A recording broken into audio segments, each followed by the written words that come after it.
ఇది అంత తేలికైన విషయమా? ఇదేమన్నా ప్రైవేట్ ప్రాపర్టీనా? లేకపోతే ఇదేమన్నా ప్రైవేట్ సంస్థ? ఇది ప్రభుత్వ సంస్థ. ప్రభుత్వం వాళ్ళని జస్ట్ బిల్డింగ్ కన్స్ట్రక్షన్కి మాత్రమే వాళ్ళని మనం ఉపయోగించుకుని వాళ్ళు కొంతకాలం మెయింటైన్ చేసుకుని తర్వాత మళ్ళీ వాళ్ళు గవర్నమెంట్కి అప్పచెప్పలేదు. ఇది దీని యొక్క ఉద్దేశం. మొత్తం ఆడిట్ ఉంటుంది, గవర్నమెంట్ ఆఫ్ ఇండియా ఆడిట్ ఉంటుంది, ఎన్ని సంస్థలు ఉన్నాయి. అంత తేలిగ్గా ప్రజల దొమ్మలు దోచిపెడితే చూస్తే ఊరుకుంటారా? అవన్నీ కేవలం ఏంటంటే జగన్మోహన్ రెడ్డికి డెవలప్మెంట్ జరగడం, ఆంధ్ర రాష్ట్రం జరగడం అసలు ఇష్టం లేదు అతను.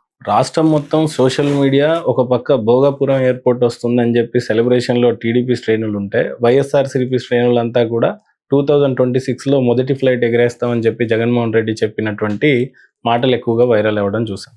ఇప్పుడు ఈ క్రెడిట్ మీ ఖాతాలో వేస్తారా లేకపోతే వైఎస్ఆర్సీపీ ఖాతాలో వేస్తారా? ఏం జరిగిందో అక్కడ లోకల్ ప్రజలు తెలుసు. ఇప్పుడు సోషల్ మీడియా వాళ్ళకి కూడా నేను చెప్తున్నా, ఇదే జగన్మోహన్ రెడ్డి ఏం మాట్లాడాడు, విశాఖపట్నంలోనే ఇవాళ మధ్యాహ్నం ఫ్లైట్లకి దిక్కు లేదు, ఈగలు తోలుకుంటున్నారని చెప్పాడు.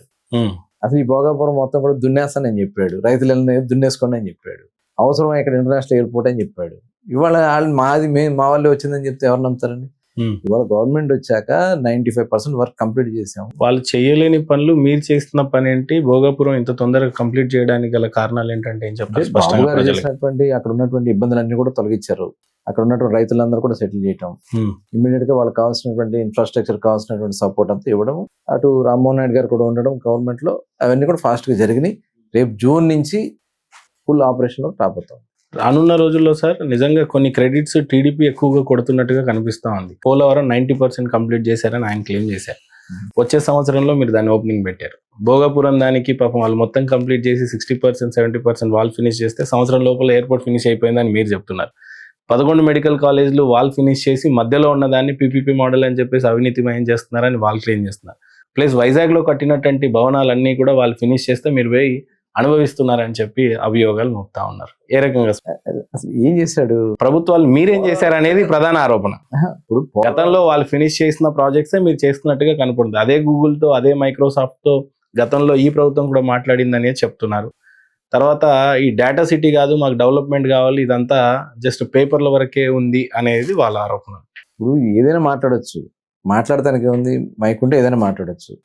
ఇవాళ పోలవరం ఎప్పుడైపోవాలన్నది యాక్చువల్గా ఆ రోజున మేము దగ్గర 80% 90% వర్క్ కంప్లీట్ చేస్తే తర్వాత ముందే గవర్నమెంట్ ముందే 5 ఏళ్ల పాటు 10% ఎత్తు తగ్గించాడుగా. ఇప్పుడు పోలవరం ఎత్తు తగ్గించేశాడు కదా.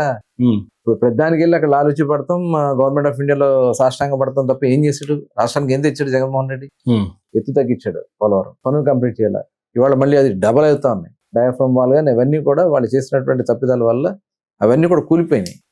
ఇవాళ మళ్ళీ అవన్నీ కూడా కరెక్ట్ చేసుకుంటూ ఇవాళ పోలవరం కంప్లీట్ చేయగలుగుతున్నాం. 2027కి పోలవరం 100% గ్రావిటీతో వాటర్ రాబోతుంది. అట్లాగే భోగాపురం ఎయిర్పోర్ట్ ఉంది. భోగాపురం ఎయిర్పోర్ట్ ని స్టార్ట్ చేసింది ఎవరు? మేము స్టార్ట్ చేసాం. తర్వాత వచ్చి దానికి ఉన్న ల్యాండ్ తగ్గించేసి అంత అవసరమా ఇంత అవసరం అని చెప్పి దానితో ఇచ్చేసాడు తప్ప అతను అక్కడ ఏం డెవలప్మెంట్ చేయాలి. ఇవాళ మేము వచ్చిన తర్వాత దాన్ని ఫాస్ట్గా ట్రాక్లో పెట్టాము, 100% అయిపోతా ఉంది. ఇంకా మెడికల్ కాలేజీలు అంటారా, కేవలం ఊరికే రాజకీయం కోసం చేశాడు అతను. అక్కడ వెళ్తే శుభాలు తప్ప ఏమీ లేదు. నేను కూడా మెడికల్ కాలేజ్ నేను కూడా విజిట్ చేశాను, ఏమీ లేదు అక్కడ. ఇవాళ అవన్నీ కంప్లీట్ చేసుకోవాలా లేదా? చేయాల్సి వచ్చిన డబ్బులు ఎక్కడ ఉన్నాయి? 700,000 కోట్ల రూపాయలు అవుతుంది. 700,000 కోట్ల రూపాయలు ప్రజల ధనాన్ని ఇవాళ ఖర్చు పెట్టే బదులు పీపీపీలో చేస్తే అది మంచిదని చెప్పి గవర్నమెంట్ ఆఫ్ ఇండియా చెప్తా ఉంది. ప్రపంచం మొత్తం కూడా పీపీపీ మోడ్లో వెళ్తా ఉంది. ఈయన ఏదో దాన్ని గవర్నమెంట్ అది చేస్తుందని చెప్పి డబ్బులే లేవంటున్నారు. ప్రభుత్వం చూసినట్లయితే మొత్తం ఇండియాలోనే 6వ స్థానమో 5వ స్థానం ఉంది ఏపీ. బడ్జెట్ మొన్న 3 లక్షల కోట్లది బడ్జెట్ పెట్టారు. అసలు అంత ఇన్కమ్ ఎక్కడిది? ఏ రకంగా ఖర్చు పెడతారు? ఒకవేళ సర్ప్లస్ స్టేట్ లేదు అని అంటే ఖచ్చితంగా మీరు అప్పు చేస్తారనే క్లారిటీ కనిపిస్తా ఉంది. కొంత చేయాలి, చేయకుండా అవుతుంది కదా. ఇప్పుడు అందుకనే దాని తగ్గట్టుగా అసెట్స్ క్రియేట్ చేశాం. జగన్మోహన్ రెడ్డి 5 ఏళ్ళు ఏం చేశాడు? అప్పులు చేసుకుంటూ పోయాడు తప్ప ఏమన్నా ఒక అసెట్ క్రియేట్ చేశాడా? అప్పులు చేస్తూ మన ఆస్తులు అమ్మేస్తూ తాకట్లు పెట్టుకుంటూ వెళ్ళిపోయాడు. కార్పొరేషన్ కూడా తాకట్లు పెట్టుకుంటూ వెళ్ళిపోయాడు. ఇవాళ మనం అన్ని కూడా ఫస్ట్ తారీఖు జీతాలు ఇస్తున్నాం, పెన్షన్ ఫస్ట్ తారీఖు ఇస్తున్నాం, ఒక రోజు ముందే అడ్వాన్స్ ఇస్తున్నాం. వాళ్ళ వెల్ఫేర్ స్కీమ్స్ ఇండియాలోనే టాప్ లో ఉన్నాం మనం. అంత అద్భుతంగా మన ప్రభుత్వం చేస్తాం. అలాగే అన్ని ఒక్కొక్కటి సర్చ్ చేసుకుంటూ వచ్చేసాం. ఇప్పుడు ఫైనాన్షియల్ గా కొద్దిగా మనం స్టేబుల్కి వెళ్తున్నాం. ఇవాళ ఇన్వెస్ట్మెంట్స్ చూడండి, 25% ఇన్వెస్ట్మెంట్ ఇండియాలో వచ్చిన ఇన్వెస్ట్మెంట్ లో 25% ఒక ఆంధ్రప్రదేశ్కి వచ్చింది.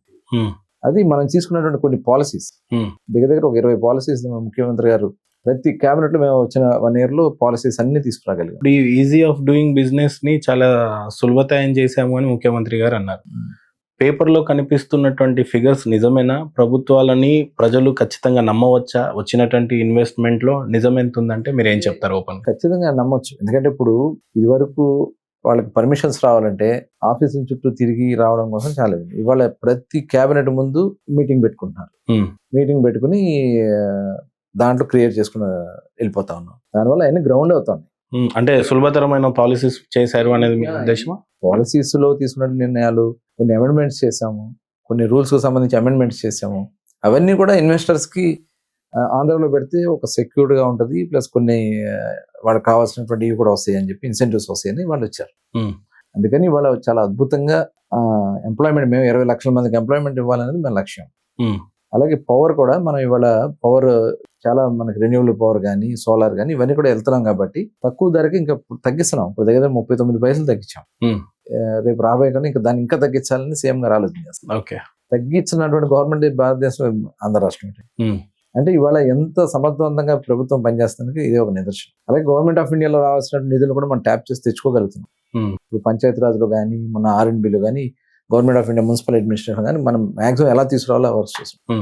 ప్రతి 15 నెలల్లో కూడా చూసాం. ఈ రోజు కూడా మీటింగ్ పెట్టారు సీఎం గారు. రెవెన్యూ ఎర్నింగ్స్ ఎలా ఖర్చు పెడుతున్నారు, HODs అందరూ కూర్చోపెట్టి ఒక డైరెక్షన్ ఇవాళ చేస్తాం. సార్ ఒక విషయం కొద్దిగా ఓపెన్ గా చెప్తారా? అహర్నిశలు కష్టపడే చంద్రబాబు నాయుడు గారికి ఇప్పటి నుంచి కదా ఎప్పటి నుంచో పేరుంది ఆయనకి. పొద్దున్న లేస్తాడు, సాయంత్రం దాకా రివ్యూ మీటింగ్స్ ఎక్కువగా పెడుతుంటారు. బ్యూరోక్రాట్లను కానీ మినిస్ట్రీస్ కానీ. అత్యధికంగా కష్టపడుతున్న మినిస్టర్ ఎవరు? ఏ మినిస్ట్రీ బాగా పనిచేస్తుంది? నంబర్ 1 ర్యాంక్ లో ఏ మినిస్ట్రీ ఉంది అని అంటే ఆంధ్రప్రదేశ్ లో మీరు ఏమంటారు? చంద్రబాబు నాయుడు గారు. ఆయన తర్వాత ఉన్న మినిస్ట్రీ, టాప్ లో ఉన్న మినిస్ట్రీ ఓపెన్ గా చెప్పాలంటే ఏం చెప్తారు? నంబర్ 1 ర్యాంక్ లో ఉన్న మినిస్ట్రీ అది. లోకేష్ గారు, పవన్ కళ్యాణ్ గారు అందరూ కూడా పోటీ పడి వర్క్ చేస్తున్నారు.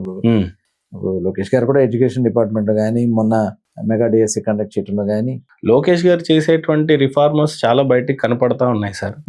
కాకపోతే ఆ ఇన్వెస్ట్మెంట్లు కానీ ఏమైనా కానీ చాలా బాగానే పేరు వచ్చేసింది. గతంలో కన్నా ఆయన ఎంత పాలిష్ అయ్యారో, ఎంత ఫ్యాన్ బేస్ పెరిగిందో అదొక క్లారిటీ ఉంది. కానీ 4 మినిస్ట్రీస్ తీసుకున్నటువంటి డిప్యూటీ సీఎంగా పవన్ కళ్యాణ్ గారు ఎంతో చేస్తారని నమ్మిన ప్రజలు నిజంగా ఆయన మినిస్ట్రీ ఏ రకంగా పనిచేస్తుంది, ఆయన చేస్తున్నటువంటి పనులు ఏంటి అని అంటే మీరేం చెప్తారు? ఖచ్చితంగా ఇప్పుడు గ్రామాల్లో సీసీ రోడ్స్ 5,000 వాళ్ళు చేస్తుందా పవన్ కళ్యాణ్ గారి మినిస్ట్రీ? కళ్యాణ్ రాగానే మేము సీసీ పంచాయతీరాజ్ నిజంగా అంత కష్టపడే చాలా బాగా చేస్తారు. ఎందుకంటే మేము చూస్తున్నాం కదా ఫీల్డ్ లో. ఇవాళ మేము ఏ గ్రామానికి వెళ్ళినా వాళ్ళ సీసీ రోడ్లు అన్ని దగ్గర ఆనాడు పవన్ కళ్యాణ్ మన లోకేష్ గారు కూడా పంచాయతీరాజ్ చేసినప్పుడు మాక్సిమం సీసీ రోడ్లు వచ్చినాయి. ఇప్పుడు ఆయన కంప్లీట్ నెక్స్ట్ డ్రైనేజీకి వెళ్ళాలని చెప్పుకున్నాం. ఇంకా డ్రింకింగ్ వాటర్ ఒకటి కానీ పవన్ కళ్యాణ్ గారు చేయగలిగితే అది మనం బాబు గారిని ఇద్దరు ప్లానింగ్ లోనే ఉన్నారు. JJM కింద జల్ జీవన్ మిషన్ కింద కొంత ప్రయత్నం చేస్తారు. అది కానీ వస్తే వాటికి ఒక మంచి ఇది వస్తుంది. ప్రతి ఇంటికి కుళాయి వచ్చే కార్యక్రమం ఊర్లో కూడా. అట్లాగే ఇప్పుడు సాస్కి కింద మొన్న పెద్ద ఎత్తున పంచాయతీరాజ్ రోడ్లు వచ్చినాయి. ఇవన్నీ కూడా ఒక లాస్ట్ గవర్నమెంట్ కి ఈ గవర్నమెంట్ లో పవన్ కళ్యాణ్ గారు కూడా చాలా బాగా చేస్తారు.